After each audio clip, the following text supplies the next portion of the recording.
Bom dia e boa tarde a todas as pessoas que tiveram a gentileza de se juntar a nós da América Latina e da Europa, respectivamente, nesse webinário organizado pelo IURC Latin America. Sintam-se à vontade para escrever seu nome no chat e de onde vocês estão falando. Ressalta-se que a moderação ocorrerá em português, mas temos tradução simultânea em espanhol, inglês e também português. Antes de começar, gostaria de me apresentar. Meu nome é Heloísa Barbeiro, sou gestora das cidades brasileiras do Programa Internacional de Cooperação Urbana e Regional, ou IURC América Latina, financiado pela Comissão Europeia. Para quem não conhece o programa, o principal objetivo do IURC é o intercâmbio de boas práticas em desenvolvimento urbano e inovação regional. Atualmente, 24 cidades e 20 regiões da América Latina e Europa participam do programa. Sobre o webinário de hoje. Os centros das cidades encaram a história tanto da ocupação urbana quanto das comunidades que ali vivem e viveram. Costumam ser o local de maior concentração de bens tombados pelos órgãos de patrimônio histórico e, em casos latino-americanos, local de muita atividade econômica durante o dia e pouca vida e população moradora durante a noite. Além disso, também se nota que parte do patrimônio histórico e de edifícios de interesse encontram-se fechados e, em alguns casos, em ruínas. Existem dificuldades de gestão municipal, com uma falta de recursos públicos para sua desapropriação e reabilitação dos mesmos, e, ao mesmo tempo, uma luta por direito à habitação e também por espaços e equipamentos públicos de qualidade e com utilização em distintas horas do dia. Nesse sentido, a apresentação desse webinar traz um suspiro de esperança para os nossos centros históricos. As experiências dos bens comuns da cidade de Nápoles já é uma referência para outras cidades europeias e latino-americanas, além de vastamente analisada por cientistas urbanos no âmbito acadêmico. É sobre os centros históricos e os bens comuns que os nossos panelistas conversarão hoje, com enfoque na experiência europeia, mas também nas cidades latino-americanas e seus desafios e lições aprendidas. Eu gostaria de informar ao público que, ao final das apresentações, teremos cerca de 20 minutos de uma mesa redonda, onde também teremos a oportunidade de responder perguntas feitas através do Q&A. Novamente, para o público que nos acompanha, é importante lembrar que temos a tradução simultânea em inglês, espanhol e português, enquanto a moderação será em português. Além disso, ao final do webinar, pedirei que vocês respondam e preencham uma pesquisa muito breve, de 1 minuto. Hoje me acompanham profissionais com grande trajetória e com participação ativa no planejamento e na reabilitação de centros históricos. Apresentarei cada um deles no momento em que cada um for palestrar. Por isso, inicio com Nicola Marcello. Ele é engenheiro italiano e doutor em engenharia de edifícios e reabilitação urbana, sendo gestor de projetos na área de gestão técnica geral do município de Nápoles, com especialização específica em políticas de desenvolvimento urbano integrado. Como lead partner, é parceiro de várias redes, como a Urbact,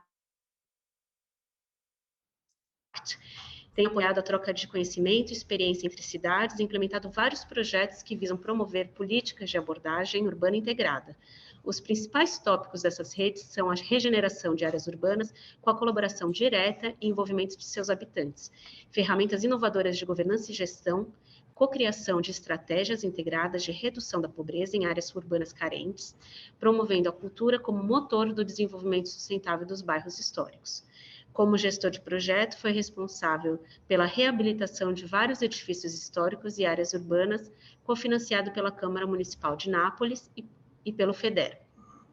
Desde 2008, é responsável pelas atividades de planejamento e desenho urbano para a entrega de projetos de desenvolvimento regional e municipal, prestando assistência técnica qualificada também na fiscalização de obras, direção de obras físicas e acompanhamento de cumprimento de planos e projetos. Nicola, it's up to you. Okay, thank you very much, Eloisa, for giving me the opportunity to be here with you all this afternoon.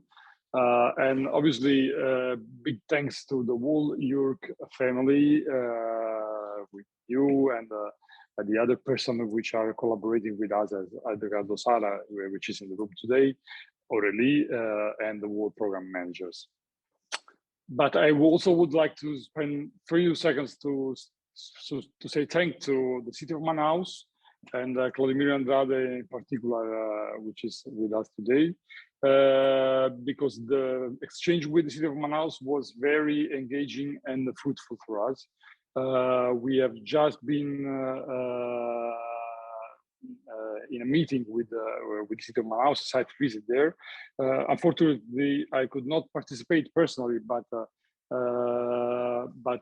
we have very huge feedbacks from this exchange. So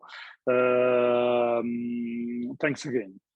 Regarding the topic of the meeting that you have asked me to present today, I would like to give you an overview regarding the community management of public assets that policies that we have implemented in Naples in the last years. So I will start my presentation sharing my screen. Okay.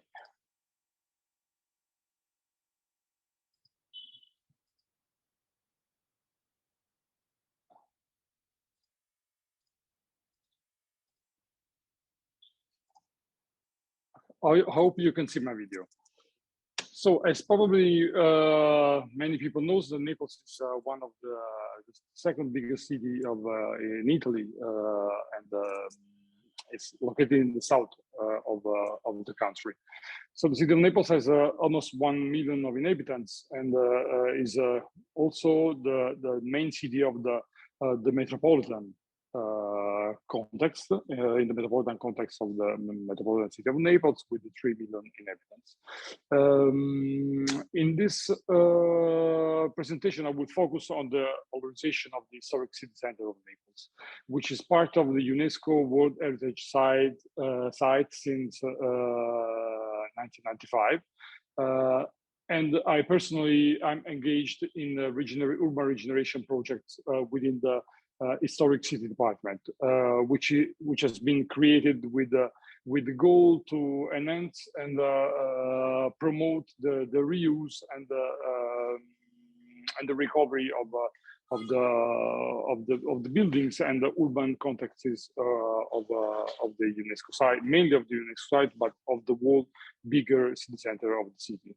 In this sense, we promote interaction and cooperation with many urban actors, obviously the superintendents, but also state agency, cultural administrations, universities, and obviously we are continuously working to improve our ability to be engaged in direct the relationship with social actors, with NGOs, cooperatives, but also with citizens themselves.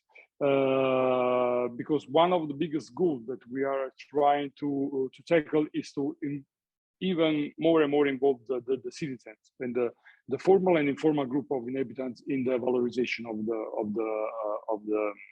of the UNESCO site.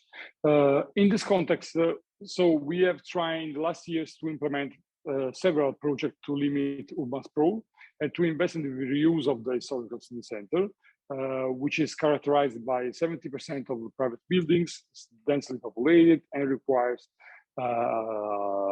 huge interventions of redevelopment. The idea is not only to recover under a physical point of view the buildings, but it's to make them a driving force for social and economic development through public community initiatives, public and social actors initiatives. To do that, obviously, we needed to change the policies that the administration had in its toolbox to improve the way we dialogue with inhabitants. Under this point of view, we've been involved in several initiatives. Some are have a municipal kickoff, and some others have been promoted by the communities themselves. Under the panel of municipal initiatives, we usually try to implement regeneration schemes, which start with open calls try to involve the wider group of stakeholders and inhabitants possible. And with the people directly involved in the initial starting phase of the project, we start a visioning phase that drive us to design what is the purpose and the goals of our urban regeneration project. One of the key points of these initiatives is also the kickoff of temporary uses, which are usually one of the main tools that we use to involve a wider group of inhabitants, and then the set of initial actors that we have engaged in the initial phase of the project. And together with them, we try to design through workshops and other service design tools. We try to design the project itself that we will then go under financement and try to be implemented usually in the European budget framework. One of the last cases is the project that we are running since the beginning of 2022 on the Rione Sanità, which is not mainly focused on a building, but on an urban context. So we have been running with the first phase of engagement. We have collected a number of people that have been involved in interviews and the first laboratories of participation. Together with them, we made a call to engage a wider group of stakeholders, including also small enterprises, local enterprises, shops, schools, and other social actors. And with them, we made a mapping tool that was designed to create the basis for the project that we are now designing as urban regeneration initiatives that will go in the physical phase in 2023. We have some pictures from this laboratory, so we try to use as much different tools as possible with classical service design and post-it collecting initiatives, but also websites and other tools to engage the people that cannot participate for timing reason to the physical meetings. Apart from the municipal initiatives, we have obviously the civic initiatives, and here we enter deeply in the topic of today's webinar. So the community management of public assets as urban commons has been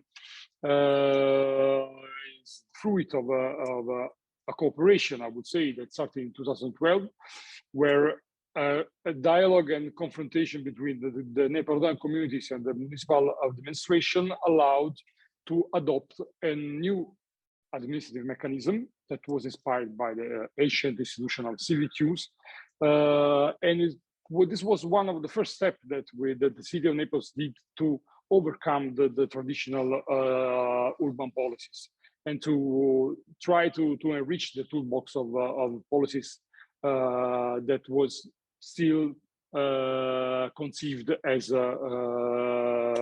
something that that the people were not really able to co-design and to share.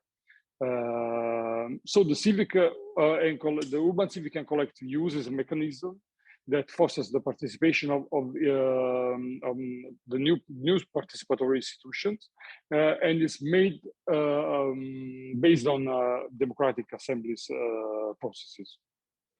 It's what Giuseppe Micciarelli will probably later describe as the creative use of law. So legal hacking, in the meaning that the municipal officers and the communities work together to hack the legal framework of the municipality of Naples and introduce these tools that were then approved in 2012.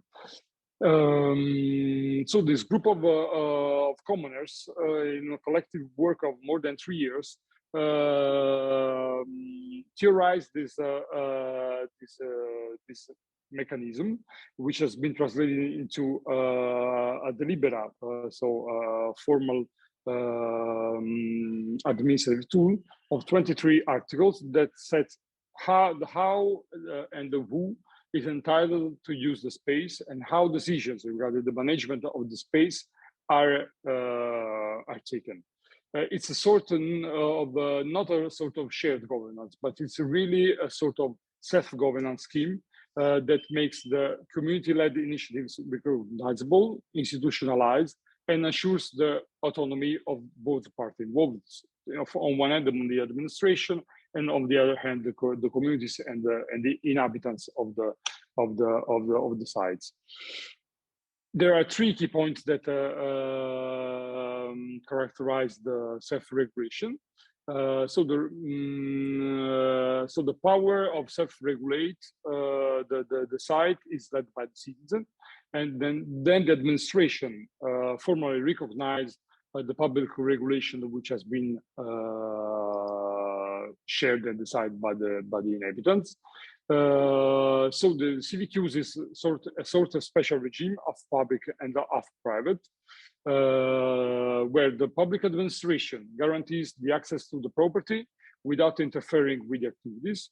And so the PA, the municipality of Naples in this case, remains the owner of the building, assumes the duty to guarantee the access, to guarantee the energy, water, and all the basic services that will allow the community to produce and take advantage of the building. And the community on the other side can organize and self-finance the activities, the means of production, the communication, and makes a self-management scheme which is then subject to which is then approved by the municipality. The only thing I would add regarding the scheme is that the municipality is not posing any barrier regarding the production of the management model, the self-management model, apart from the respect of the constitutional values of non-discrimination, of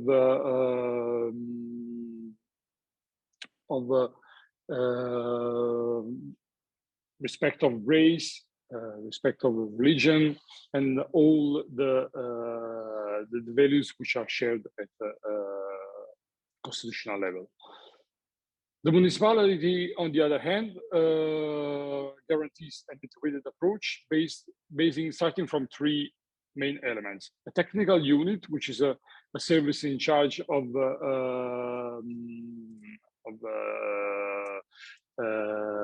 keep track of the maintenance needs for the building, of the works to be done on the building. The political coordination, which is made of in this case with the collaboration of urban planning councillor, which is in charge of promoting and fostering the cooperation between the different municipal departments involved in the management of the site, of the physical management of the site, and obviously with other public and private stakeholders which are involved in the process. And then we have a third body, which is the Permanent Observatory. So it's an advisory board, which is intended to integrate and promote the dialogue between the public administration and the knowledge that comes from the direct experience and the practice. So it's made of experts and practitioners. One of them is Giuseppe Micciarelli, which will present right after me. I won't go that deep in the management scheme because I would like Giuseppe as an expert, as a researcher, and as a practitioner to explain. But I would say that this management model has been recognized as a good practice at European level within the framework of the URBACT project launched by the European Commission in 2016. After this recognition of the community management commons as a good practice, in 2018, the city of Naples had a financement from the EU which gave us the opportunity to create a network made of 7 European cities that you can see on the video. Together with the cities, we tried to implement a mechanism of transfer. So how this management model could be transferred abroad to another European, another legal context outside from Naples and outside from Italy. This has been the work of 3 years exchange and learning process ongoing within the 7 cities.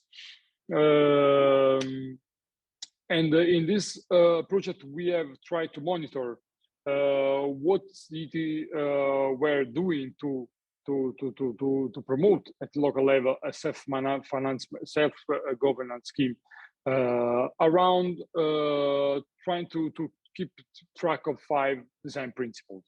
So we with the 7 cities we share. Yeah, Nicola, just 1 minute more, please. Okay. Out of these 5 design principles, we have designed a mapping tool. So all the information that I am here sharing are available at civicestate.eu, where for the 7 cities you will find track of the background, the starting situation, the transfer process, how the journey of exchange between the cities were translated into outcomes, and what are the outcomes that the 7 cities reached at the end of this 3 years path. Just for those who are interested in knowing more about the transfer idea, I will suggest you 3 outputs: the Civic Estate final output, which is the first year. In the middle, you have the path for new institutions. So the legal and political acts for the recognition of urban civic use and collective use in Naples, written by Giuseppe. And then I also would like you to take a look at commonsnapoli.org, which is one of the outputs that the guys in Naples, that the 7 urban commons of Naples have produced as a place to monitor, as a storytelling tool that you can also consult to know more and to see what has been really done in pictures and text. So thanks a lot for the time you gave me, and I leave the floor to Giuseppe. Thanks a lot. Thank you so much, Nicola. É realmente impressionante essa iniciativa, a gente vê como é importante a fala do Nicola, não só trazendo a questão da participação liderada pelos entes públicos, mas também essa nova forma de organização liderada pela sociedade civil e que trouxe grandes frutos aí, até essa rede de cidades que trabalham de forma conjunta com os bens comuns. E para isso, a gente trouxe também o Giuseppe Michiarelli, que ele é um pesquisador e pós-doc em filosofia e políticas e estudos sociojurídicos da Universidade de Salerno. E ele tem grande experiência nesse tema e acho que é de grande interesse também para cidades latino-americanas e para as cidades brasileiras em especial. A pesquisa do Giuseppe se concentra nos bens comuns, democracia participativa e transformação de instituições públicas e privadas na governança contemporânea. Ele presta consultoria para várias administrações locais e apoia diferentes experiências de base em todo o mundo com uma metodologia de hacking político-legal adaptada para permitir sua ação em ferramentas inovadoras.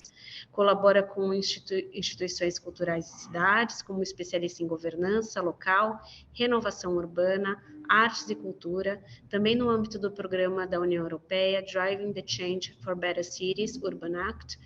É o presidente do Observatório Permanente dos Comuns, na cidade de Nápoles, e em reconhecimento por sua pesquisa científica, recebeu o prêmio Eleanor Armstrong.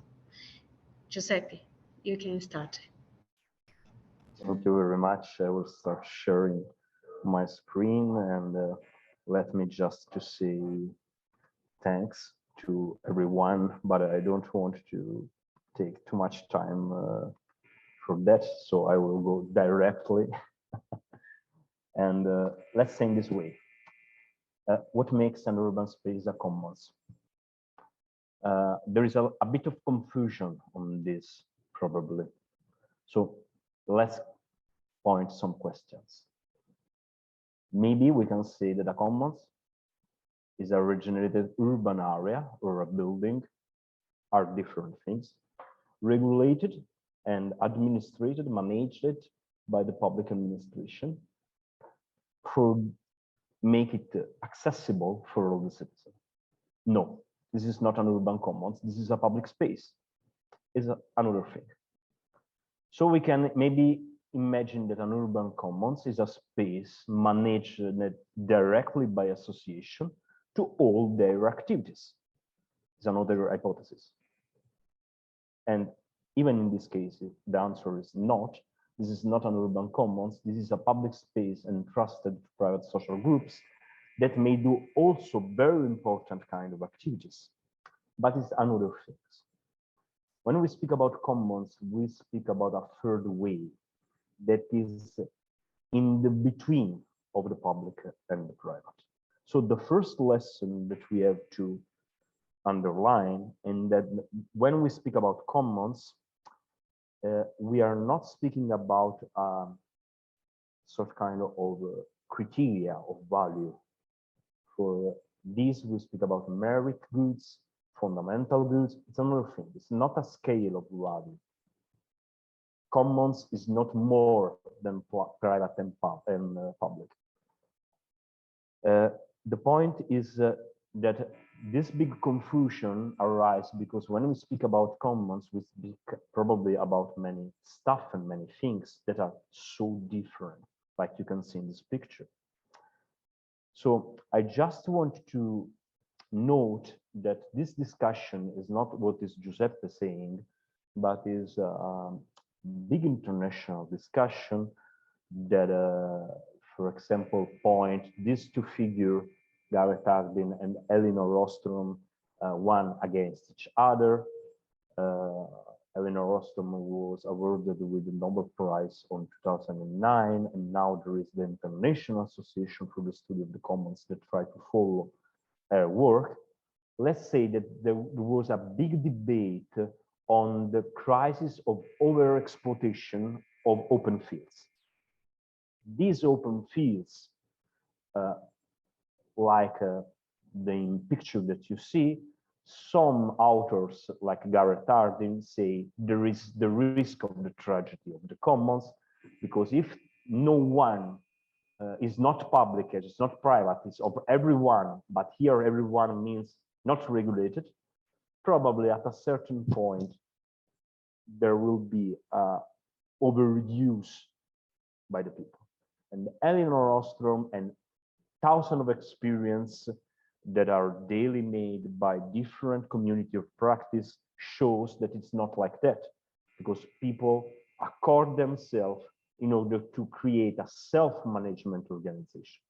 So in this framework, that is a general framework that don't regard only the urban space, mainly it regards something that is different from the urban space at the beginning, at the origin of the discussion.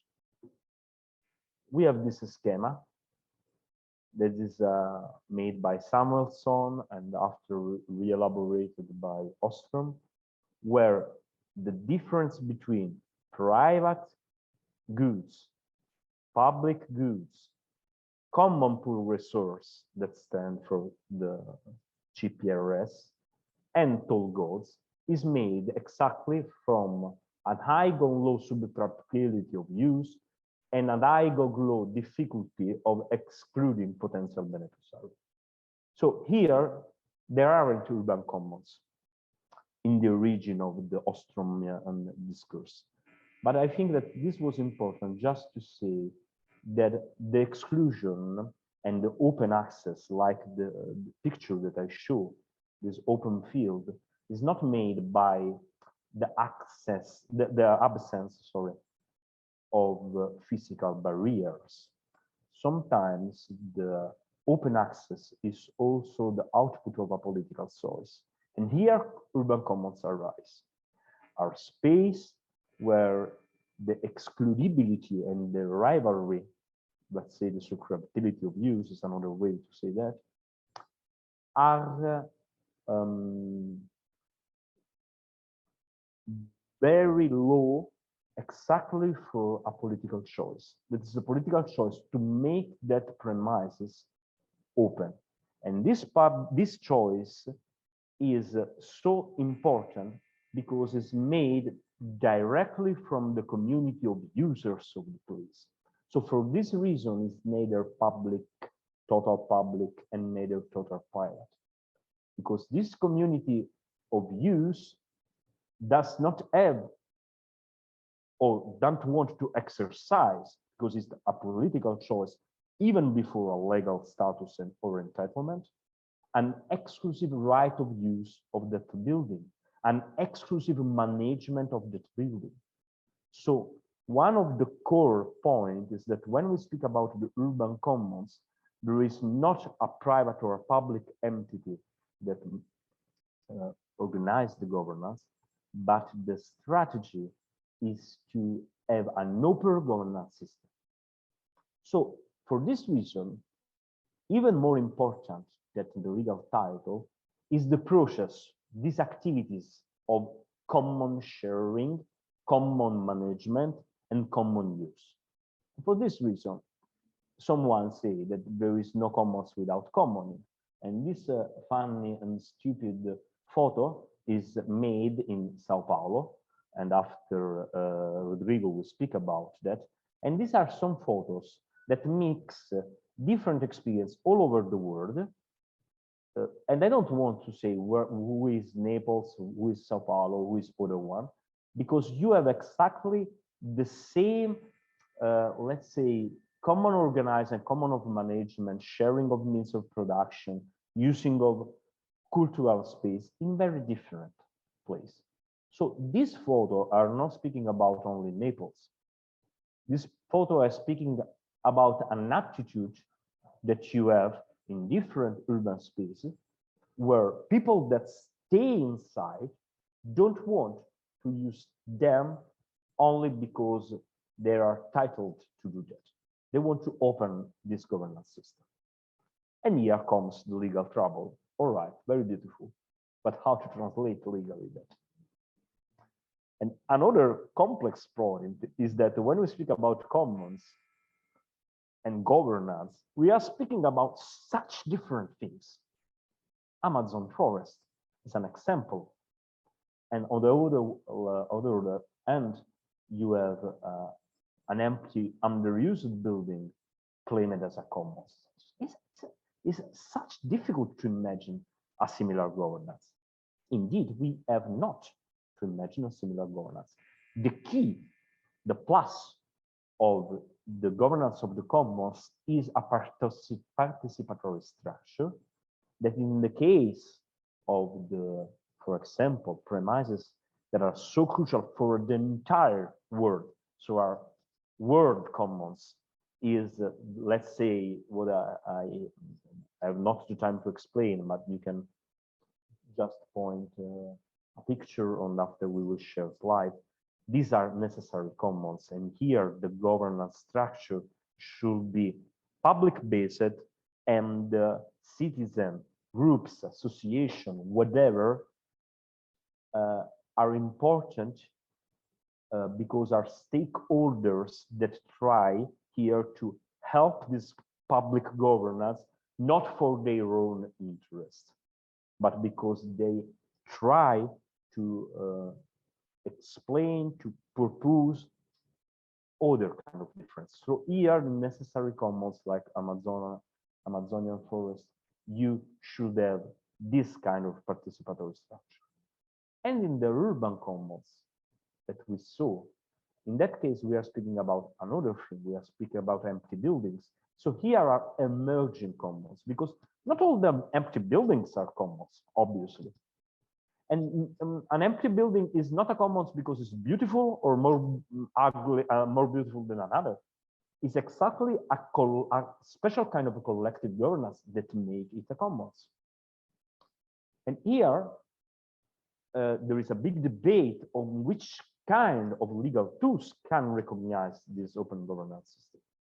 So, for example, there are many private law-based systems in Italy, I have not the time to speak about that, but let me say that maybe if you want, we can I can share you after this discussion this work that is now published in the framework of the Gold World Report.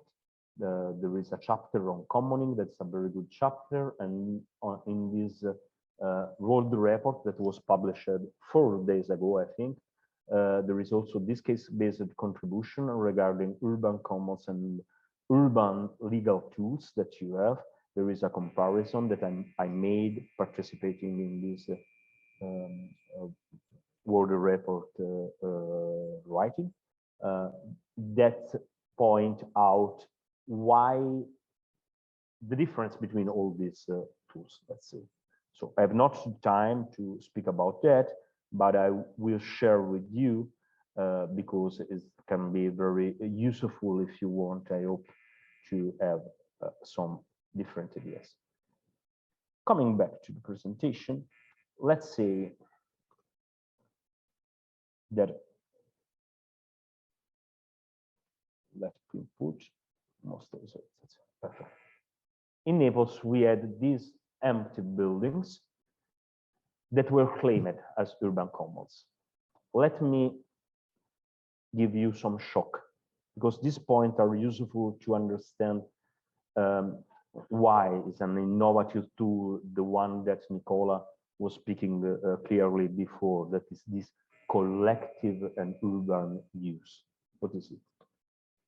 Ready for shock is that the emerging commons in Naples were 8 buildings occupied, squatted by groups and collective illegally from 2012 and 2015. And they are even now run and recognized, some of them, not all of them, but 8 of them, we are speaking about 50,000 square meters of public space, where public space squatted by groups of citizens. So the urban commons were not originally planned by the administration, neither in their governance, nor in the renovation of the buildings. Some of these buildings were abandoned, but others were not abandoned. Because when you speak about urban commons, we always think that are abandoned. One of the mainly experienced, L'Asilo Filangieri, was management but by a public-private foundation. And a group of activists occupied that, criticizing the model of public-private partnership that they hold. The management of the building was not, after the recognition, was not entrusted to a single legal entity, was not entrusted to association. So all this shock are because we are used to imagine a different idea of urban regeneration, a different idea of collaboration. But this can explain even why, sorry, it was so important, the collaboration between these communities that started squatted this building for one reason it's really important. They squatted that not to make their place, to use that building for their purpose. They do that first because in Italy you can sell public buildings, even if are monumental one. So they try to occupy that building firstly to protect them from alienation. Secondly, they started to use, and the photo that you saw before, in an open governance system, saying to all theater companies, people that need space for work, for different kind of activities, come on, let's use it. Even if you have a different political idea from me, even if you have a different purpose, there are common values, but as Nicola said, are the constitutional common values, the anti-sexism, anti-racism, and anti-fascism. So we created a new legal tool starting from something that already exists, not only in Italy, but in many countries all over the world. And these are tools, ancient tools of collective land governance. You have in Italy, but you have everywhere in the world, from New Zealand to Spain. I really wonder to deepen if you have something similar also in the Brazilian tradition, because these ancient tools were imagined to give the opportunity to original communities to have the the permission to enter in a forest, for example, and use the forest for the wood. So we tried to change this ancient legal tool in something of nowadays.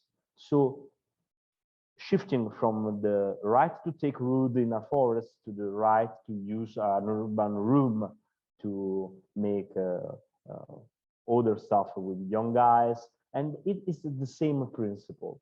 So the last lesson is that, and we have made it, if you want, we can explain more after in the question and answer how we recognize that. We wrote a regulation. This regulation is not a private regulation of the group, but is a public communitarian regulation that was in that deliberation that Nicola was speaking before. We can come back to that, but what I want only to finish are some lessons, and are both for the citizen and the public administration. First one, and public administration sometimes has to plan less, listen more, and support the process already in place.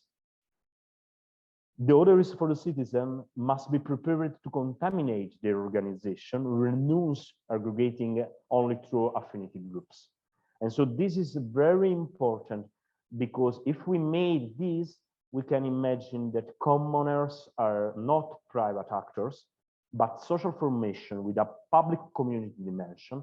And this allows us to imagine different legal tools that not assign for 1, 3, 4 years in temporary using to now an association, tomorrow another, but to have this open space where all groups or association, even informal groups, have the right to use, and the common aging, that is a challenge, should be made directly from the commoners. So thank you very much for your attention. Here are some bibliography that after we can share. Thank you. Thank you so much, Giuseppe. É muito interessante a apresentação do Giuseppe. Acho que a gente traz até de um ponto de vista legal de como estruturar os bens comuns. A gente já tem alguma pergunta aqui no nosso chat que a gente vai atender no final, e eu também convido aos demais que tenham dúvidas para já ir colocando as suas perguntas no chat. E, enquanto isso, eu já convido o Rodrigo Savazzoni, que é escritor, pesquisador e gestor cultural. Ele, desde 2016, é diretor executivo do Instituto Procomum, concluiu o mestrado e atualmente curso de doutorado em Ciências Humanas e Sociais na Universidade Federal do ABC. Ele é autor de inúmeros livros publicados no Brasil e no exterior, entre eles O Comum Entre Nós, da Cultura Digital à Democracia do Século XXI, da editora Sesc São Paulo, também publicado em inglês. Foi chefe de gabinete da Secretaria Municipal de Cultura de São Paulo de 2013 a 2014, um dos coordenadores dos Fóruns de Cultura Digital Brasileira do Ministério da Cultura de 2009 a 2010 e editor-chefe da Agência Brasil de 2004 a 2006. Desde 2021, ele faz parte do programa de bolsistas da Ashoka por seu trabalho como empreendedor social. Rodrigo, pode iniciar, por favor. Obrigado pelo convite, é um prazer participar. Eu também vou fazer um pouco como o Giuseppe, aproveitar que eu só tenho 15 minutos. Vocês me ouvem? Estamos te ouvindo, mas eu não estou vendo a sua tela. Você está com o vídeo ligado? Agora sim. Oi, tudo bem? Vocês estão me ouvindo? Eu acho que uma instabilidade na minha internet aqui.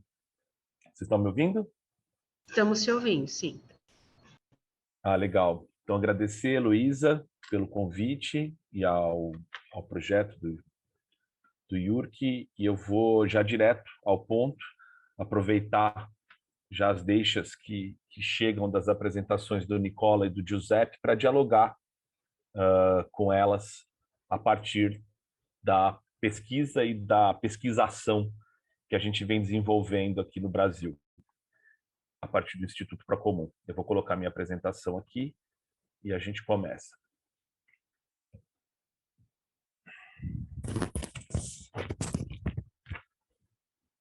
Bom, só para então começar localizando um pouquinho de onde eu falo, hoje eu sou diretor executivo dessa organização, que foi fundada,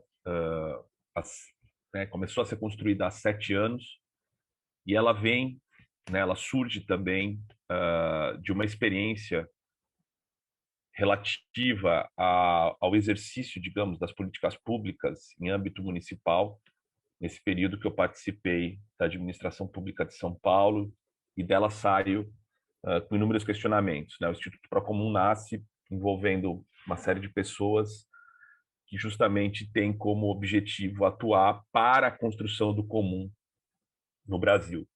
E aí, nesse processo, acho que vale a pena, e aqui, né, nesse encontro, acrescentar algumas coisas a respeito do que vem sido trazido pela experiência de Nápoles, que é uma reflexão também sobre as bases teóricas e para onde nós olhamos quando a gente fala do comum a partir da nossa própria realidade. Então, essa apresentação, né, a encruzilhada do comum, tem a ver também com uma disputa teórica e epistêmica a respeito da própria conceituação do comum, entendendo aí não como um processo de crítica, mas, sobretudo, de angulação de olhar a partir da própria realidade de onde nós partimos e como nós podemos construir e instituir comuns a partir, né, do Sul, especificamente, né, dessa parte da América do Sul, do Brasil, das cidades brasileiras, das periferias das cidades brasileiras. A experiência que eu vou compartilhar com vocês aqui, eu vou ao foco, é uma experiência que tem se desenvolvido em Santos, que é uma cidade que fica no litoral de São Paulo.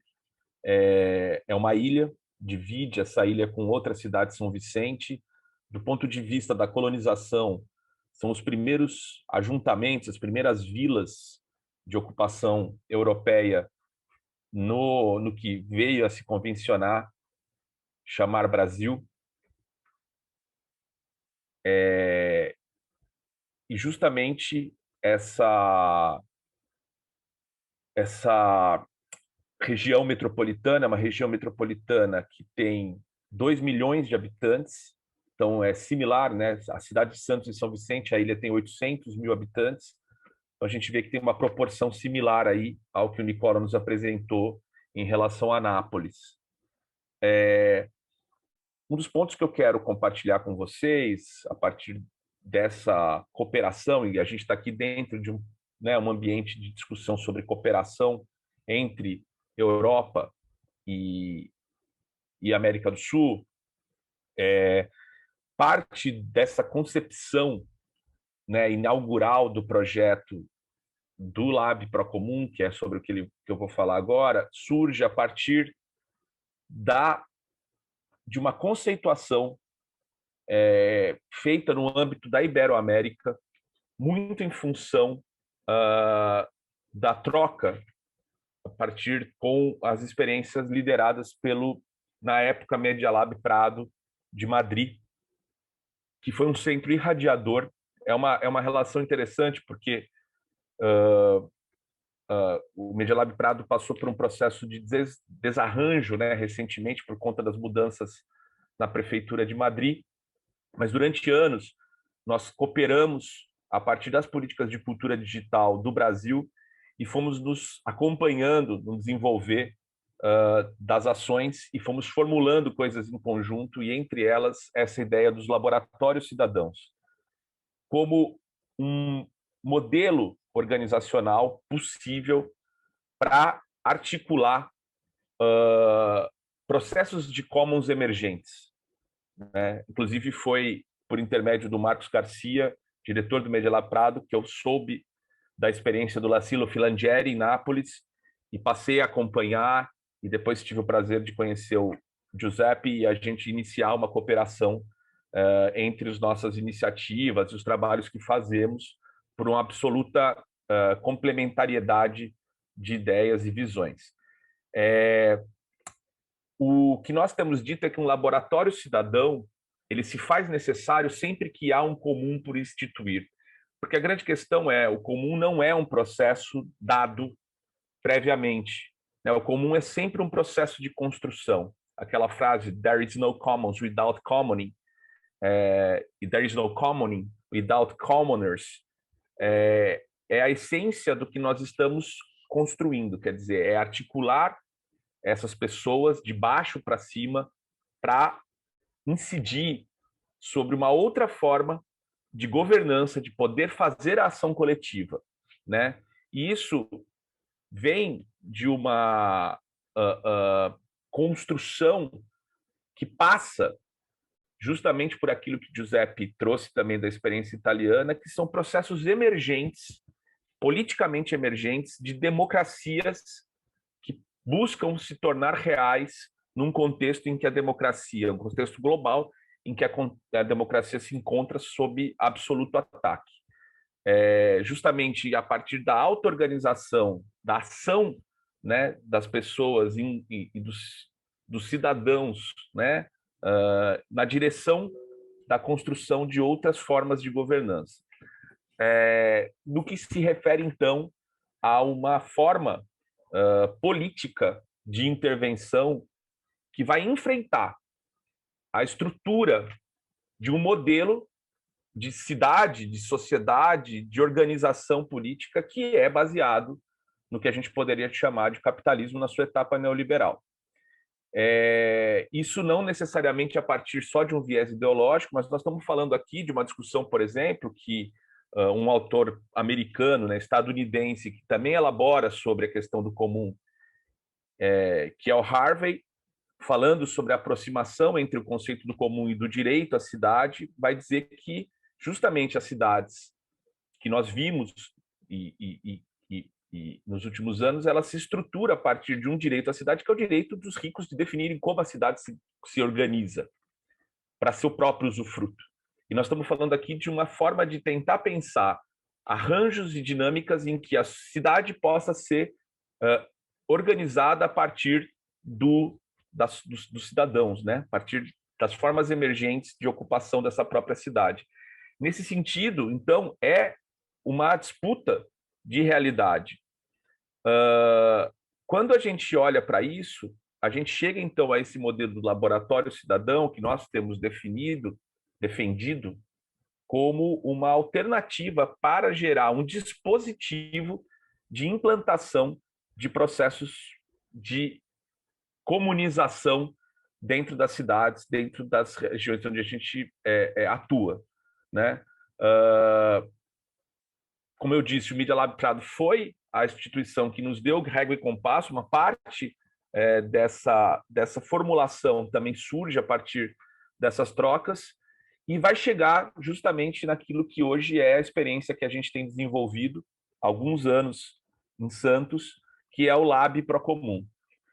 O Lab Procomum é um laboratório cidadão que a gente toma como referência a experiência os design principles, né, os princípios do design do comum da Elinor Ostrom, não como um framework de análise científica, mas como um instrumento de balizamento para a gente poder instituir um espaço comum para a sociedade civil local de Santos. Então, a gente inicia esse processo a partir de um processo de coprodução política, de articulação de uma comunidade de usuários, e vai definindo, né, a partir de um espaço físico que a gente obtém também num processo de negociação que me parece bastante interessante de dividir, porque a Heloísa falava no início da apresentação dela sobre os vazios demográficos dos centros das cidades brasileiras. A gente ocupa em negociação uma antiga instituição católica que estava fechada, que pertencia a uma associação fundada na década de 40 do século passado, que fazia um trabalho pastoral que deixou de ser necessário e que é um equipamento de 1.200 metros quadrados numa das regiões mais deprimidas economicamente da região central da cidade, muito próximo ao Porto de Santos, que é o maior porto em termos de movimentação da América Latina, uma região de ocupação historicamente operária, que foi também se transformando numa área de muitos cortiços, e a gente ali encontra esse espaço, que era onde nós queríamos estar, e estabelecemos, né, um modelo de comodato com essa organização e o ocupamos a partir de uma associação, e essa associação ela usa desse instrumento para instituir ou praticar ou produzir, né, um ambiente para o commoning, né, para a comunhão entre as forças da cidade. A gente tem aí uma série de metodologias que foram desenvolvidas para isso, que a gente vem testando e vem realizando, mas justamente é essa ideia de, na periferia de uma cidade periférica, dentro do que seria o jogo das... né, nós não estamos numa capital, de um jogo dentro da própria distribuição das noções de centro, né? Num país como o Brasil, também na periferia do capitalismo, a gente vai buscar pensar o que é criar uns laboratórios cidadão nesse contexto e o que é praticar o comum nessas circunstâncias, né? E esse processo de investigação é um processo de investigação permanente, entendendo que são as pessoas, a partir e um processo também que busca, né, o que a gente chama de inovação cidadã, justamente porque entende que são os afetados, as pessoas, nas suas relações, que podem produzir respostas para os problemas graves que a gente enfrenta no mundo atual. A gente, sem esse protagonismo, essas respostas não são duradouras, elas não são democráticas, elas não acontecem, e a gente tem visto os efeitos de processos autocráticos de cima para baixo, o que eles fazem conosco. Nesse sentido, então, a gente usa do espaço físico, mas para pensar a articulação de uma rede local de comuneiros, né? A partir de chamamentos públicos que a gente faz, buscando para isso financiamento basicamente internacional, mas também financiamento direto, né? Por meio dessa associação que a gente lidera. E o que eu acho que é um ponto importante de colocar aqui nessa reflexão, que é muito diferente do que acontece na experiência de Nápoles, porque aqui a gente teve, né, pouco antes, Nicola pela prefeitura e Giuseppe por esse movimento todo dos comuneiros locais, agindo em conexão. Eu desconheço no Brasil ainda alguma iniciativa liderada por alguma prefeitura que tenha esse compromisso como a gente vê no caso de Nápoles. Eu tenho buscado fazer interlocuções sobre isso há muito tempo, mesmo na Prefeitura de São Paulo nós tentamos começar a trabalhar uma coisa nesse sentido, mas esse conceito ainda não estava colocado, então eu desconheço alguma iniciativa brasileira que tenha já exatamente esse tipo de parceria daí, que esteja se desenhando entre o que a gente pode chamar de público comum, né? Entre público social, como aparece na apresentação do Giuseppe. Então, essa construção me parece que é a diferença, porque nós estamos trabalhando nesse momento em Santos a partir da articulação da sociedade civil, pela sociedade civil, ainda, digamos, naquele estágio prévio a um processo regulatório que coloque essas organizações dentro de um arranjo de governança que fortaleça também uma cidade do comum, os comuns urbanos. Nesse processo que a gente vem fazendo, a gente tem estabelecido justamente conexões com muitas das outras formas de, aí sim, né, Santos, ao mesmo tempo que é uma cidade bastante próspera, é uma cidade das mais segregadas racialmente no país, e ao mesmo tempo é uma região metropolitana, por exemplo, onde a gente ainda tem a presença indígena, né, em espaços de retomada e luta. Então a gente tem trabalhado em conexão, não só a partir do próprio espaço que nós ocupamos, mas criando conexões e redes entre as diferentes formas de incidir socialmente no território.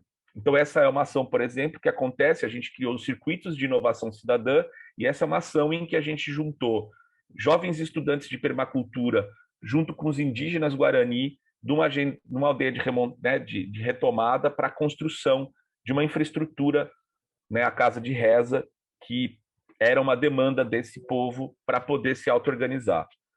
Nesse sentido, também as ações que vão a processos, né, que são na pandemia nós vimos isso se fortalecer, mas as dinâmicas das cozinhas populares, né? Onde é que está a prática do comum viva nas cidades que já acontece, porque nós estamos falando de cidades comuns que estão o tempo todo acontecendo e sendo instituídos em benefício das comunidades. Então, basicamente, o que está colocado é essa frase, né? Quando tiver, onde existir um comum para ser construído, há necessidade de um laboratório cidadão para fazer esses conhecimentos circularem entre si e gerarem prosperidade, gerarem um caminho. E aí eu concluo trazendo uma questão que é, pensando a partir do Brasil, pensando a partir da periferia do capitalismo, pensando a partir do Sul, pensando a partir das relações que são relações, né, desse fora indômito, é preciso pensar outras epistemologias, e aí a gente vai olhar não só para se inspirar, né, nos pastos europeus do medievo, né, do período medieval, que é um pouco que traz dentro da teoria dos comuns, mas a gente vai olhar para o terreiro do candomblé, a gente vai olhar para a maloca indígena, a gente vai olhar para esses focos, esses outros espaços, por exemplo, para a quadra da escola de samba, né? Para esses lugares onde as encruzilhadas se desenham. A encruzilhada não como um espaço de enfrentamento, digamos, né? A gente fala, estamos numa encruzilhada como se a gente estivesse diante de um desafio. Não, a encruzilhada é o lugar a habitar, porque é justamente no encontro das diferenças, no cruzamento dessas possibilidades é que faria-se uma chance, né, da gente construir ou reconstruir ambientes diversos, baseados numa política da diferença, onde diferentes corpos, perspectivas, olhares, conhecimentos se unam para a construção de uma democracia sólida e vibrante. Esse é uma das referências para pensar isso juntos, que é o livro Rodrigo, Ciência Encantada das Pumas. Estou encerrando. Que traz um pouco essa reflexão sobre uma outra forma de pensar a ciência a partir dessas encruzas, dessas encruzilhadas. Então, basicamente é isso, quer dizer, olhar para o comum a partir dessas células da ação política nas cidades que já acontecem e que, uma vez revistas, redesenhadas, rearticuladas em redes, podem gerar um tipo de espaço educacional, comunitário, de interação que faz com que a gente possa instituir novos comuns. Basicamente é isso que eu tinha para trazer. Eu poderia aprofundar um pouco melhor essa questão, né, da disputa por uma epistemologia, mas acho que o recado está dado e é um pouco a partir do que existe, do que está colocado nas nossas cidades, que a gente tem que construir a teia de fazer o comum, e que é isso que a gente tem aprendido na nossa experiência. Obrigado.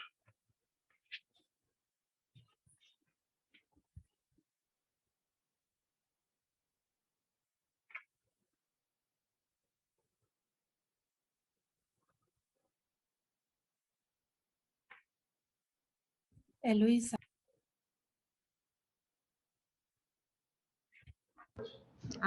Desculpa, achei que estava ligado o microfone. Rodrigo, obrigada.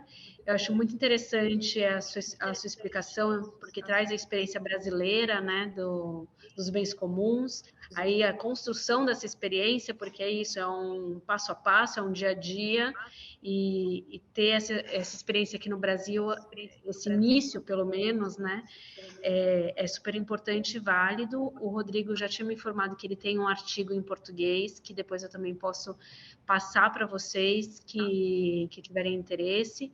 E agora eu vou continuar a apresentação com o Claudemir José Andrade. Ele é vice-presidente do Instituto de Urbanismo aqui de Manaus. Ele é arquiteto urbanista, formado pelo Centro Universitário Luterano de Manaus, especialista em gestão ambiental. Ele é do corpo técnico do Instituto Municipal da Ordem Social e do Urbanismo, órgão da Prefeitura Municipal de Manaus, onde ocupa o cargo de vice-presidente. Ele é ex-conselheiro federal do CAU, BR, Conselho da Arquitetura e Urbanismo do Brasil para o Estado do Amazonas, é ex-diretor de Transporte Urbano do Instituto Municipal de Mobilidade Urbana de Manaus, Colaborou na coordenação geral do Programa de Saneamento Básico da Bacia da Estrada Nova, no município de Belém, no Pará, por meio do Programa de Apoio à Gestão. Atuou no governo do estado do Amazonas, onde exerceu atividades na área da arquitetura e do urbanismo, gerente da Unidade de Gestão de Projetos Especiais, UGP, como coordenador executivo de 2017 a 2018.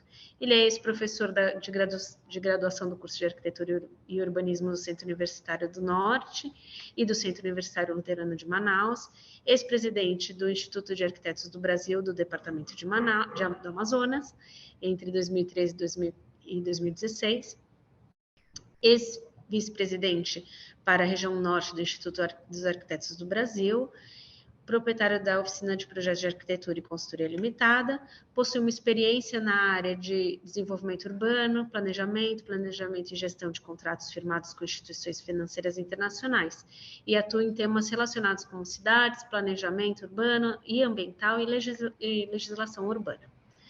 Claudemir, eu deixo com você a sua apresentação. Obrigado, Heloísa. Quero cumprimentar aqui o Rodrigo aí pela sua apresentação, como também o Giuseppe e o Nicola.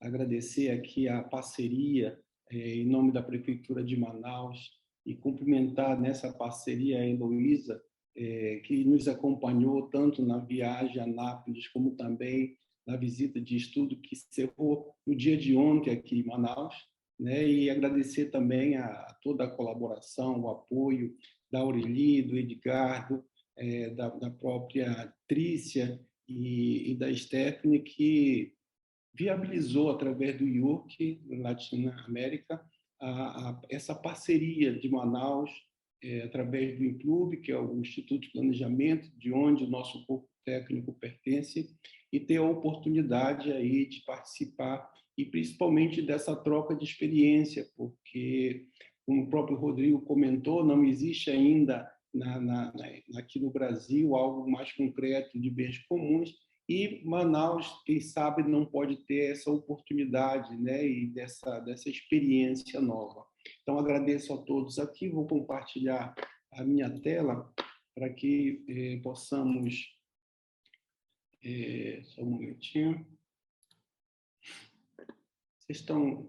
Só me confirma se estão enxergando, por favor. Sim, estamos enxergando já a sua tela. Eu vou fazer aqui um breve relato em relação à situação de Manaus, né? Dentro desse contexto de localização, de importância do seu patrimônio e também das questões das unidades históricas que nós temos aqui abandonado, e tentar enquadrar um pouco nesse contexto dos bens comuns, que, como eu comentei, ela é uma experiência nova. A gente teve a oportunidade de, em junho, ir até Nápoles e vivenciar na prática a própria utilização de um bem público que estava constantemente, e a gente percebia a utilização efetiva desse bem, que a gente, de repente, traga essa lição aprendida e já consolidada e já em andamento na cidade, e ter isso para, quem sabe, um desafio nosso a ser construído aqui na cidade de Manaus. Dessa contextualização, eu queria, para as pessoas que de repente não conhecem Manaus, né? A gente está aqui inserido aqui na América do Sul e temos uma localização justamente ao norte do estado do país brasileiro, tá? É uma região praticamente bastante com uma característica, vamos dizer assim, geográfica e muito específica, né? Manaus tem uma localização aí em plena selva amazônica. Nós temos aí uma população de 2.255 habitantes, né? É uma população considerada bastante grande pela característica das cidades do norte do nosso país.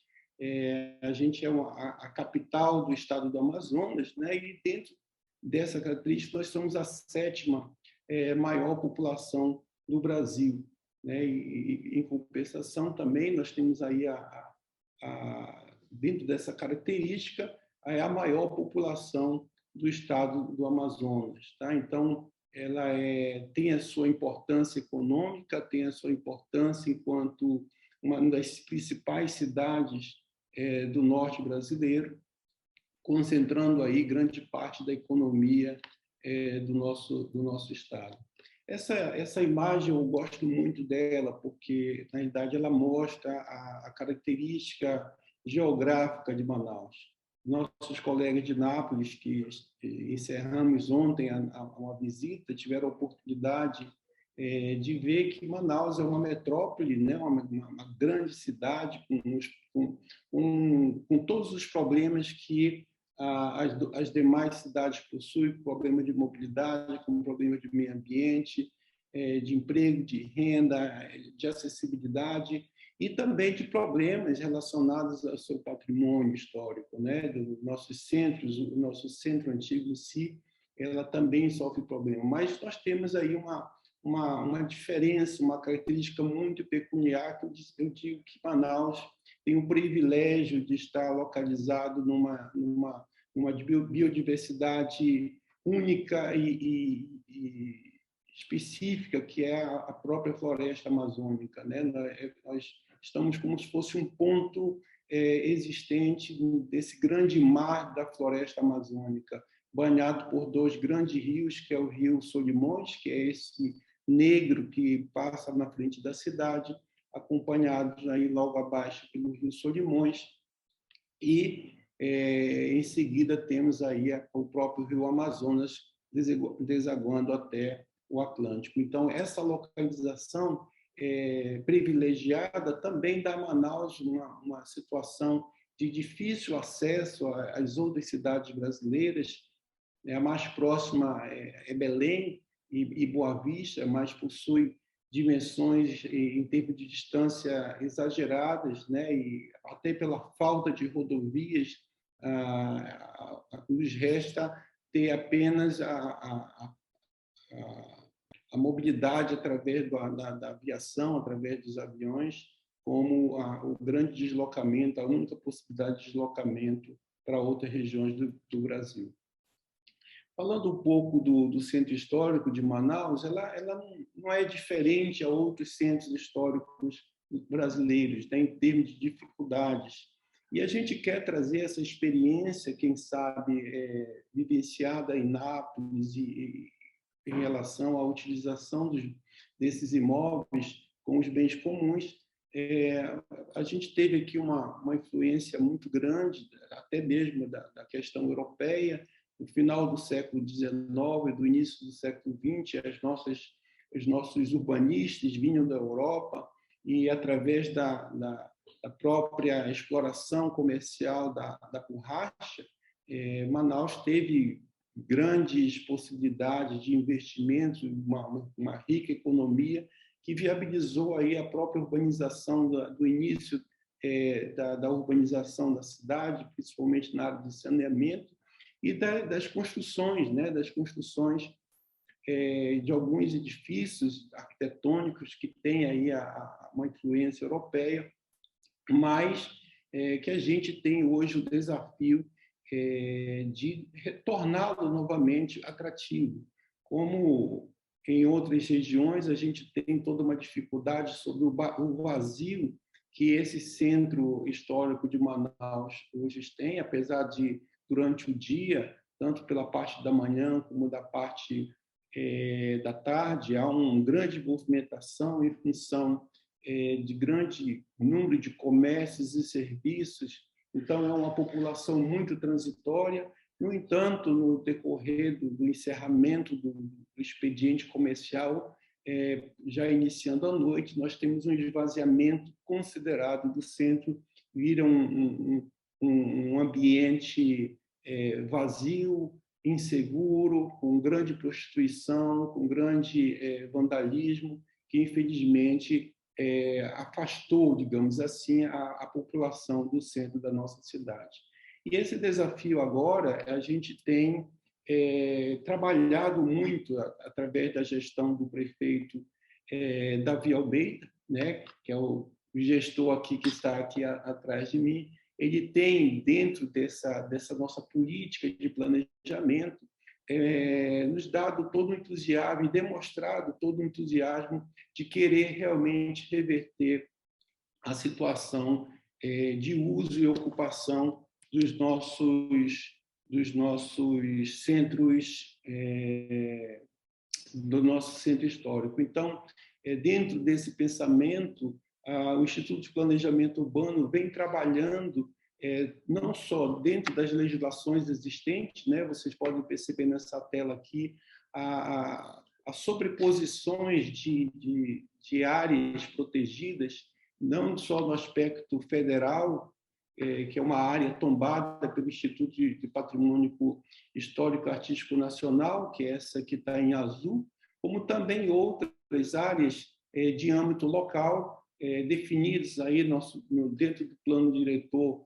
em específico da questão da Lei de Uso e Ocupação do Solo, no própria Lei Orgânica do município, e a gente tem essa missão de formular, e a gente trabalhou num plano que a gente até apresentou aqui para os colegas de Nápoles, que é um programa que nós chamamos de Nosso Centro, né? Nosso para afirmar mais do que nunca a questão de pertencimento, né? Dizer que o centro é nosso. E esse centro e esse programa, Nosso Centro, tem toda as diretrizes básicas e técnicas aplicadas em todas as outras cidades, né? E a gente está fazendo com que isso seja compartilhado com as demais secretarias, seja da Secretaria de Cultura, Secretaria de Segurança, a de Eventos, com a de Mercados, de Empreendedorismo, para que a Prefeitura, dentro do âmbito municipal, possa ter aí um entendimento único de que nós precisamos resgatar o nosso centro, seja por meio de uma regeneração urbana, fazendo com que a gente utilize mais a nossa orla e aproveite a beleza do Rio Negro, a beleza da nossa floresta, trazendo a população de volta com a promoção da cultura, a promoção do turismo, a própria retorno da população por meio de novas moradias no centro novamente, que a gente entende que é fundamental a população retornar a morar no centro, porque a maioria foram, digamos assim, expulsas, né, em função da situação degradada que ficou o centro, e procuraram condomínios, procuraram outros locais, digamos assim, mais seguros em relação ao centro histórico. Então, a gente tem esse desafio, a gente entende que nós já possuímos certa legislação de proteção, estamos trabalhando para que institucionalmente a gente fique nivelado em relação ao entendimento de aprovações, tanto do nível municipal como do nível estadual e também federal, para que o centro tenha uma regra clara de utilização do uso do solo e de intervenção das suas edificações e principalmente da valorização desse espaço tão importante para a cidade de Manaus. Como todo centro, nós temos aí uma concentração significativa de propriedades abandonadas. Apenas nessa área central, a gente tem aí em torno de 131 unidades, imóveis, sejam privados ou de interesse de patrimônio, né? Como abandonados, 28 já houve uma certa recuperação. No entanto, nós ainda temos, dentro desse início do programa Nosso Centro, 92 unidades de preservação históricas abandonadas. Isso seja do nível privado como também do público. E um dos problemas maiores é justamente a utilização desses imóveis. Muitos de seus proprietários são portugueses, são espanhóis, que às vezes nem vivem mais aqui. Os seus dependentes, às vezes, não têm tanto interesse aí pelo patrimônio. Muitos desses imóveis são ocupados por inquilinos, né, que às vezes ficam limitados a investir nesse patrimônio porque ficam na dúvida se valeria a pena, se teria uma permissão, né? Então, a gente tem trabalhado essa questão do uso do solo como uma ponta fundamental para que a gente possa avançar, porque às vezes não adianta só nós fazermos a desapropriação ou entregar o IPTU progressivo para fazer a tomada desse imóvel, porque às vezes também dentro da prefeitura a gente fica limitado, saber o que uso a gente vai dar, né? E às vezes acaba se tornando mais um museu, né? A gente está cheio de museu ali na área central, tanto do âmbito municipal como também do âmbito estadual, e às vezes sempre vem a primeira palavra, vamos fazer um museu, né? E talvez essa possibilidade onde a sociedade possa utilizar esse bem é talvez o caminho que a gente pode seguir para que a gente esteja dando aquele tão sonhado uso diversificado e trazer novamente a população para o centro e fazer desse espaço a sua convivência de hoje para frente. Aqui nós temos algumas unidades, né, públicas como exemplos de vários tamanhos, de várias utilidades, tanto da iniciativa pública estadual como também municipal e privada. Esse prédio aqui, mais da direita, por exemplo, era o antigo Correios, né?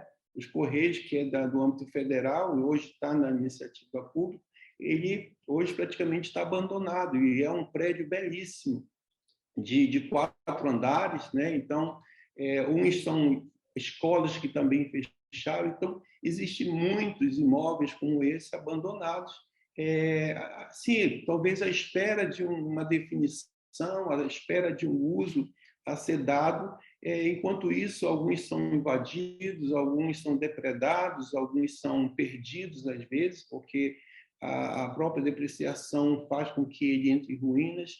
Esse último aqui, na parte inferior da tela, nós temos esse de portas Valdemir, azuis. só mais um minutinho, por favor. Estou terminando. Nós temos aí um imóvel que foi arrecadado, ele será um imóvel que será recuperado, já está em processo de elaboração de projetos para fazer uma licitação da própria utilização desse imóvel. Aqui esse primeiro quadrante aqui, o quadrante 1, é o nosso ponto, é o nosso foco do nosso centro. Nós estamos dando prioridade máxima para essa localização, que é onde surgiu a Manaus. A Manaus considerada como a mais antiga, onde estão as unidades de imóveis mais antigas da cidade. Então, nós vamos dar um foco principal nesse, para que realmente, uma vez que o prefeito sinalizou e entendeu o projeto, para que a gente possa, a partir desse ponto, iniciar um projeto inovador de resgate do centro, de promoção do centro, seja cultural, seja turístico. Nós já desenvolvemos aqui a desapropriação de alguns imóveis desses, né, do qual aquele azulzinho está incluído, como também a construção de um grande mirante, onde vai ser um ponto atrativo, e o desejo de transformar essa área como um ponto inicial dessa regeneração do nosso centro. Aqui é apenas um exemplo, né, inclusive nossas reuniões com o IOR que aconteceram nesse local. É um prédio que foi abandonado por mais de 30 anos e houve aí a própria tomada, né, da desapropriação por parte do poder público, e hoje é um polo inovador, né? Ele é um cowork, ele está disponível para a população utilizar, fazer suas reuniões, essa é a finalidade desse imóvel. E ele está justamente na porta de entrada, juntamente com um grande largo que nós temos aí com outras unidades históricas muito bem conservadas, fazer com que se alastre e se inicie essa recuperação no centro da cidade. Tá? Então, temos aí esse desafio, aqui apenas questões de algumas lições aprendidas na visita de Nápoles, né, desse pensamento diferente, né? Porque às vezes até nós da área pública ficamos com esse desafio, porque quando a gente desapropria ou faz uma tomada de um bem imóvel, a gente fica até a questão de mais um bem a ser a questão de custeio, a questão de manutenção, a questão da administração, e de repente a sociedade tem esse desafio de também utilizar desse bem e dentro da sua organização, quem sabe fazer a gestão desse bem. Então, eu queria agradecer e eu quero muito colocar a Prefeitura Municipal de Manaus à disposição, e nós já firmamos um pacto aqui com nossos colegas de Nápoles. Convido também o Rodrigo, quem sabe nessa experiência do Instituto, que quem sabe Manaus não pode ser um case aí de inovador brasileiro para que a gente possa avançar. Temos participações aqui nesse webinar de procuradores da Procuradoria-Geral do município que possam, de repente, dar o caminho jurídico para que a gente possa construir da melhor forma possível essa viabilidade dos bens comuns da cidade de Manaus. E, no mais, agradeço a todos. Esse é meu contato e fico à disposição, Heloísa. Obrigada, Claudemir. Foi muito interessante a exposição de todos. É interessante ver também que Manaus já está fazendo um processo de recuperação do centro e entende que a prefeitura também pode abrir espaço para que a sociedade civil tenha os seus locais onde fazer as suas atividades, inclusive fazer a gestão dos próprios espaços, apoiando a gestão da própria prefeitura, né? Uma parceria. Aqui a gente já tem uma pergunta no chat, eu convido aos outros que tiverem perguntas também, que quiserem colocar aqui já no chat. Eu vou iniciar com ela, eu acredito que ela pode ser respondida pelo Giuseppe, que durante a apresentação dele, ele mostrou alguns projetos lá em Nápoles, e a pergunta é que se esses edifícios onde os comuns, os comuneiros, eles começaram as suas atividades, se eles foram reabilitados, como que existe essa gestão, se a própria sociedade civil faz essa reabilitação do edifício.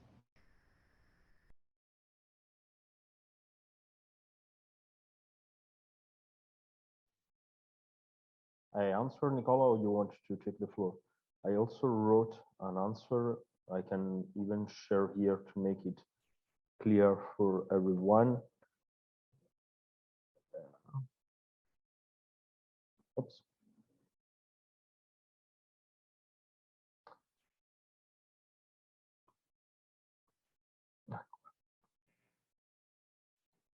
Done. Do you see it? I just shared there, so if it's not clear, I can come back. Let's say that one of the big problems, just to make a comment of this issue, one of the big problem is that obviously when you have to start a process of management, if the owner is public, but even if it's private, you have to have a restored building, because how you can allow that people start to use and manage a building that is dangerous, a building that is not secure. That's a big point. It's a big problem. I should say that we have to try some innovation on this topic, because mainly 7 of 8 experiences that we were speaking about regarding Naples were at the beginning in not restored building, in buildings that were in a very not beautiful situation, but the community of use of practitioner and commoners started also to restore it physically, make it more accessible, and secondly, they helped to gain some from some funds, grants, exactly because it's simpler to gain grants if the place is still in a process of reuse, because you have more ideas, you have not to invent a project, you have to follow what is happening, you have not to create it from nothing.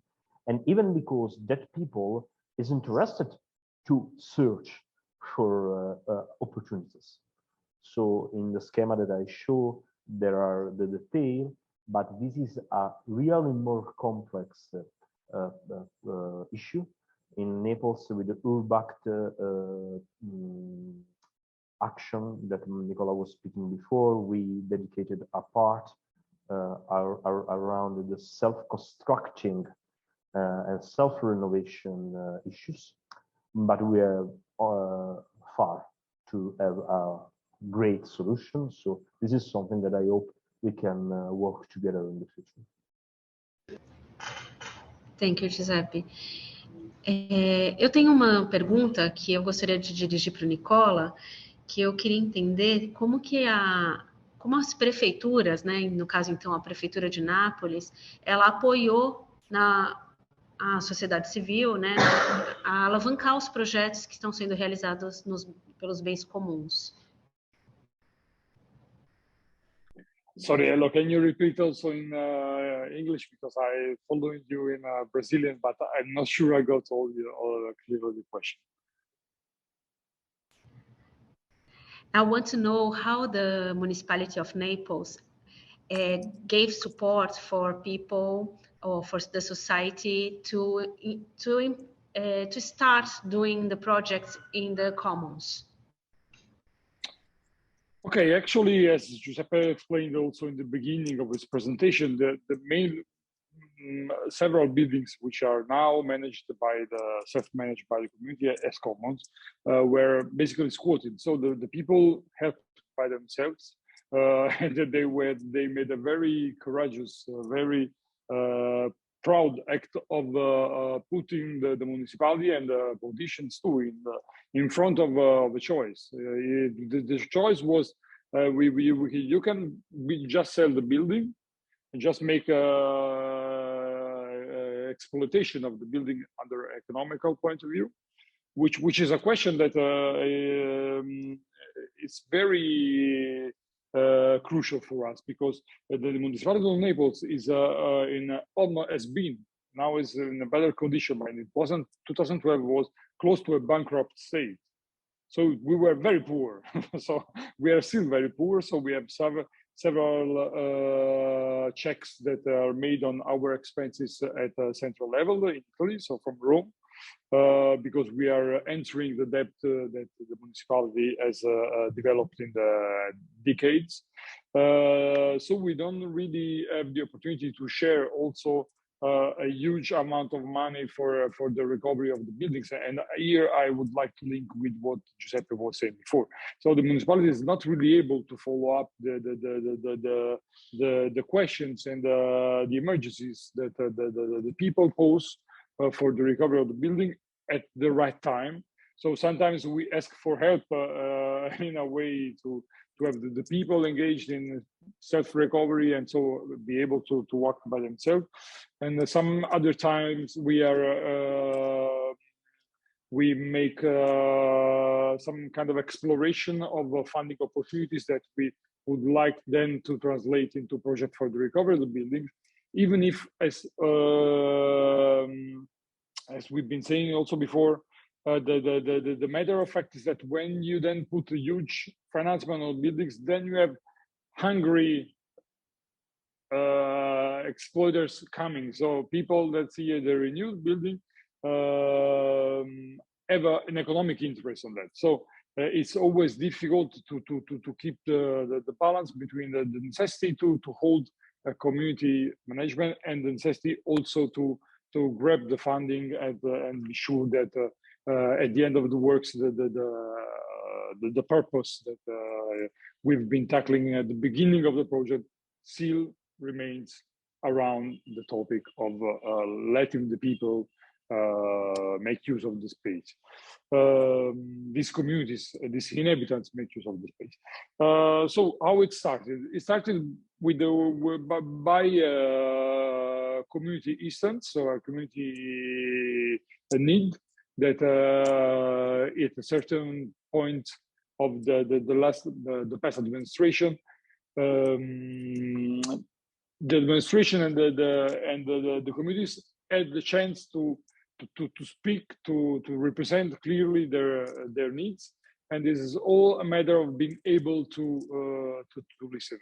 What I would like to say is that is in the cases when you don't have enough money, and this is the case of the city of Naples, the administration at least should still act as an enabler. So I don't have money to do that. You have ideas, let's cooperate. I would not pose me as a top-down authority that just give you authorization, just give you just allow you to do that. But I pose myself as an enabler. So I enable you to put into practice ideas which are generative, which are producing not only economic income, which is important, obviously, but which is generating social, civic income, which in the cases of Naples have been of much higher level than what we would have probably earned through economical exploitation. Thank you, Nicola. Temos mais uma dúvida aqui que eu acho que a gente pode adressar, a gente pode direcionar para o Giuseppe e também para o Rodrigo, para ele trazer talvez uma perspectiva daqui do Brasil que pode ser interessante, que é da Cláudia Vale. Que tipos de gestão, administração é feita na cessão do bem público para terceiros ou privados dos bens comuns? E a fiscalização do uso dos bens? O Giuseppe já até respondeu aqui alguma coisa em inglês, mas queria que vocês dois comentassem.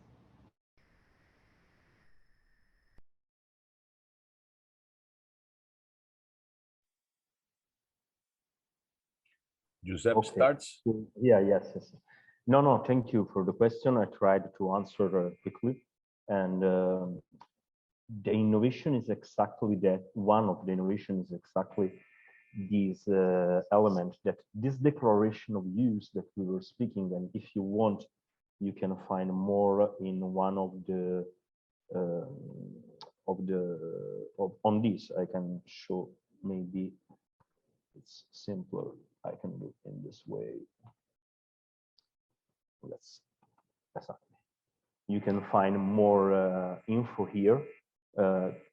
Here there are some comments and extract of the Deliberation Act of the municipality. So what is interesting here, that when you enter in a public space, a public area, or just imagine a park, do you have a regulation?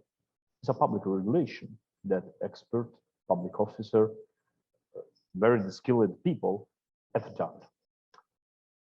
The point is that sometimes happen that the use of the park that the people start to make after years and years change.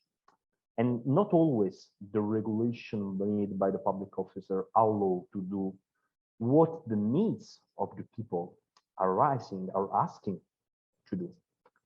So what we have done here is an innovation that say, all right, let's try that the users themselves start to write a regulation on how to use that building. And let's point out process where there is not the president of an association that manage it, but there is an open governance system. Let's formalize how an assembly can decide. Assembly decide every day our political life, because in the parliamentary democracy, we have assemblies. So it's not, but even in condominium, so it's not something so strange. So formalize this kind of assemblies and imagine that this governance, that is an open governance system, is also recognized. So here, the output of the regulation of that, this urban park, let's say, even if is building is an urban park, is made by the commoners, checked by the public authorities that can say something around some problems that can arise. But this process is written directly from the people. So this is the one of the innovation that we try to make, and you can see more if you want on this little chapter. Rodrigo, você podia fazer sua observação, por favor? Fácil, Luísa.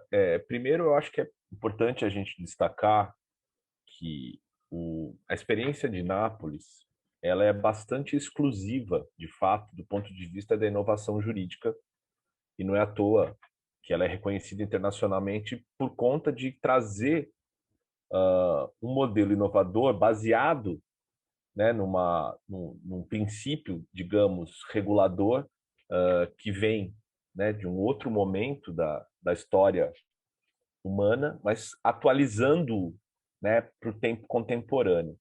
Eu acho que o primeiro passo é olhar para a possibilidade da gente ser, de fato, ousado e inovar a partir das nossas próprias condições. Claudemir falava sobre o que está acontecendo em Manaus, e acho que talvez a gente ainda não tenha no Brasil uma experiência que possa ser tida como claramente uma experiência de inovação na direção dos bens comuns, nesse nível do que a gente tem visto da experiência compartilhada aqui por Nápoles, porque a gente precisa buscar o sentido dentro das nossas próprias configurações locais e a partir das referências também que a gente tem.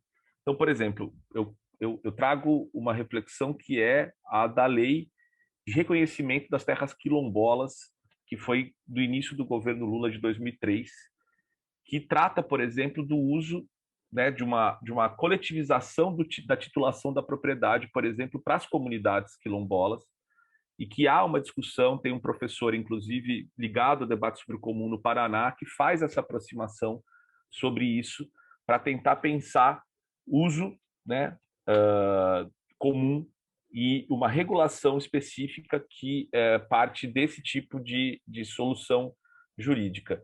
Na Prefeitura de São Paulo, por exemplo, a gente tinha um desafio muito grande, que era um enfrentamento, muitas vezes, entre formas de uso e ocupação que se chocavam, às vezes prédios públicos que tinham sido ocupados por grupos que faziam um uso público, inclusive, ligado à arte e à cultura, mas que não existia mecanismo legal para poder fazer esse reconhecimento, que eu acho que aí é onde entra a grande questão da inovação produzida por Nápoles, que era ou você submete a sociedade a se adaptar às regras de contratação do Estado, ou seja, então você cria um mecanismo que faz com que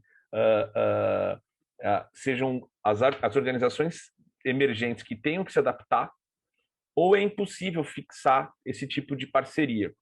Então, eu acho que aí entra um pouco essa lógica que no Brasil é muito clássica, muito clara, e eu vejo muito na gestão pública, que é forçar a sociedade a se adaptar às necessidades do Estado, às regras que estão colocadas, e não fazer aquilo que Nicola dizia, que é como é que a gente vai na direção das reais configurações que a sociedade tem, que precisa para poder agir. A gente está vivendo isso nesse exato momento aqui, né? Na nossa... aconteceu, por exemplo, em Santos, uma situação parecida com a do Asilo Filangieri, um patrimônio histórico edificado colonial, que é a Cadeia Velha, que ficou fechada por muito tempo, foi reformada com investimento de 12 milhões do governo do Estado, não havia recursos públicos, né, estaduais ou municipais para administrar, e era um espaço historicamente utilizado pelos grupos culturais da cidade para oficinas, para processos vivos. E não havia solução para que esses grupos pudessem assumir a gestão e ocupar aquilo e retomar o espaço. Hoje, enfim, acabou que ficou fechado novamente, uma crise, então entra num impasse que ainda a gente não conseguiu resolver. Na época, inclusive, eu trouxe para os administradores o exemplo de Nápoles, mas me parece que ainda é difícil, a compreensão é difícil. Acho que ainda tem uma questão, inclusive, de tradução para uma realidade mais próxima da nossa, para poder tentar criar mecanismos nesse sentido. O que eu vejo por exemplo, outro ponto só para concluir, que é a questão tá bom, mas são a questão, por exemplo, dos programas ligados aos programas como Cultura Viva, que fizeram a partir de pontos de cultura, pontos de reconhecimento das iniciativas de baixo para cima. Isso também é outra coisa muito importante de se observar, que eu acho que é um mecanismo que se aproxima do debate sobre o comum. Gente, eu agradeço pelas explicações, as apresentações foram ótimas. Eu acredito que a cooperação entre Nápoles e Manaus, e também agora com o apoio do Rodrigo, com a sua experiência também aqui no Brasil, vai ser super importante para a gente trazer, como comentava o Claudemir, né? Talvez uma primeira experiência, um piloto que surja dessa cooperação técnica e que algum edifício aqui do centro de Manaus, onde estou atualmente, possa ser recuperado pela sociedade e de uso e para a sociedade. Então, eu fico aqui, deixo aqui meus agradecimentos por essa grande cooperação e também peço a todos os participantes que gastem um minutinho e preencham a nossa pesquisa no final, tá bem? Muito obrigada novamente e a gente vai encerrar o nosso webinário. Obrigada a todos. Obrigado, um abraço Tchau, a tchau. todos. Thank you to the city of Manaus, Barranquilla, and the youth.